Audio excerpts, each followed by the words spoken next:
News ఈ నెల 20న AP Telangana రాష్ట్రాల బంద్కు మావోయిస్టులు పిలుపునిచ్చారు. ఆపరేషన్ కగార్ను నిరసిస్తూ బంద్ కాల్ చేశారు. బంద్ను జయప్రదం చేయాలని తెలంగాణ మావోయిస్టు పార్టీ అధికార ప్రతినిధి జగన్ పేరుతో లేఖ విడుదలైంది. మావోయిస్టుల బంద్ ప్రకటన నేపథ్యంలో ఏఓబీ తెలంగాణ ఛత్తీస్గఢ్ సరిహద్దులు ఏజెన్సీ ఏరియాల్లో భద్రతను పోలీసులు కట్టుదిట్టం చేశారు.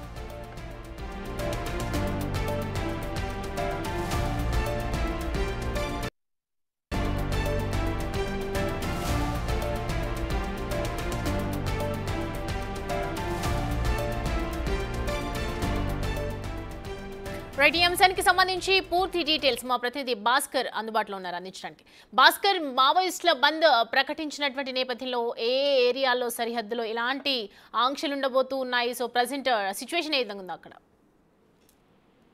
ఇప్పటికే మావోయిస్టుల నుంచి జగన్ నుంచి ముఖ్యమైన లేఖ అంటే ఈ నెల 20వ తారీఖున బంద్ పిలుపునివ్వాలంటూ ఒకవైపున లేఖ విడుదల చేసిన నాటి నుంచి కూడా ఒక్కసారిగా ఒకవైపున ఆంధ్ర అండ్ తెలంగాణ ప్రాంతానికి చెందిన పోలీసులు మొత్తం అలర్ట్ అయినట్టు చెప్పుకోవచ్చు. ఒకవైపున దట్టమైన ఏజెన్సీ ప్రాంతం తెలంగాణ రాష్ట్ర సరిహద్దు ప్రాంతం, మరోవైపున ఆంధ్ర సరిహద్దు ప్రాంతాల్లో కూడా ఇప్పటికే స్పెషల్ పార్టీ పోలీసు అంతా కూడా వివిధ రకాలుగా అంటే ఛత్తీస్గఢ్ రాష్ట్రం నుంచి ఛత్తీస్గఢ్ ఆంధ్ర తెలంగాణ వైపు వచ్చే ప్రధాన రహదారులన్నింటినీ కూడా జల్లెడబట్టేందుకు కూడా సిద్ధమవుతున్న నేపథ్యం అయితే ఉంది. ఒకవైపున ఇప్పటికే మావోయిస్టులు అగ్రనేతలంతా మృతి చెందిన దానికి సంబంధించి ఒక బూటకపు ఎన్కౌంటర్ చేస్తున్నారంటూ, మరోవైపున అది అంతా కూడా అంటే శాంతియుత చర్చలకు తాము లేఖలు విడుదల చేసినా సరే కేంద్ర ప్రభుత్వం పట్టించుకోకుండా చంపుడు పందెంతో ముందుకెళ్తుందనే ఒక ఆరోపణలతోటి మొత్తానికైతే ఇప్పటికే 3 లేఖల పైగా విడుదల చేశారు మావోయిస్టు ముఖ్య నేతలు. మొత్తానికి జగన్ పేరిట కూడా ఇప్పటికే 2 లేఖలు విడుదలైనవి.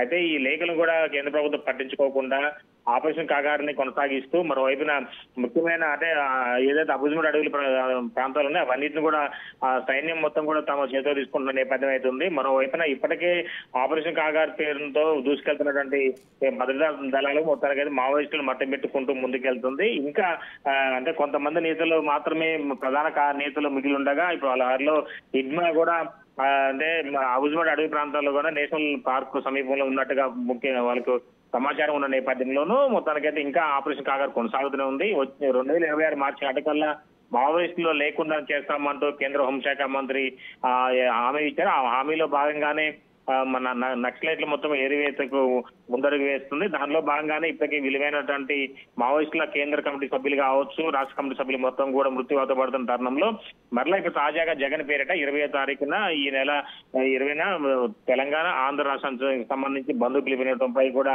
ఇక్కడ ఉన్న తెలుగు రాష్ట్ర అధికారులు కావచ్చు, మరోవైపు ప్రభుత్వం కూడా అలర్ట్ అయిందని చెప్పుకోవచ్చు. ఇప్పటికే చెక్ పోస్ట్ సరిహద్దు ప్రాంతాలు కూడా కట్టుదిట్టిన భద్రత ఏర్పాటు చేసిన సైతం కూడా ఆదేశాలు జారీ చేసినట్టుగా విశ్వసనీయ సమాచారం ఉంది. మొత్తానికైతే ఈ జగన్ లేఖకు సంబంధించి ఎక్కువగా ఇటీవల కాలంలో కూడా మావోయిస్టులకు సంబంధించి మృతి చెందినటువంటి ముఖ్య నేతలంతా కూడా కొంతమంది ఇప్పుడు ఆంధ్ర ప్రాంతానికి చెందిన వారు కావడంతో ఆ ప్రాంతంలో వాళ్ళ కదలికలపై కావచ్చు, కుటుంబీకులపై కావచ్చు, లేదా సానుభూతి పరులపై కూడా ఒకవైపున కన్నేసించినటువంటి ఇంటెలిజెన్స్ సిబ్బంది మొత్తానికైతే ఈ యొక్క బంద్ను ఏదో ఒక విధంగా దాన్ని డిస్టర్బ్ చేయాలి, అంటే దాన్ని పాక్షికంగా దెబ్బతీయేందుకు దృఢ సంకల్పంతో 2 ప్రభుత్వాలు, ఒక ఆంధ్ర ఒక తెలంగాణ ప్రభుత్వాలు కూడా కట్టుదిట్టమైన చర్యలు చేపట్టేందుకు తెలుస్తున్న నేపథ్యం ఉంది. Soumya. Right Bhaskar, thanks for the updates.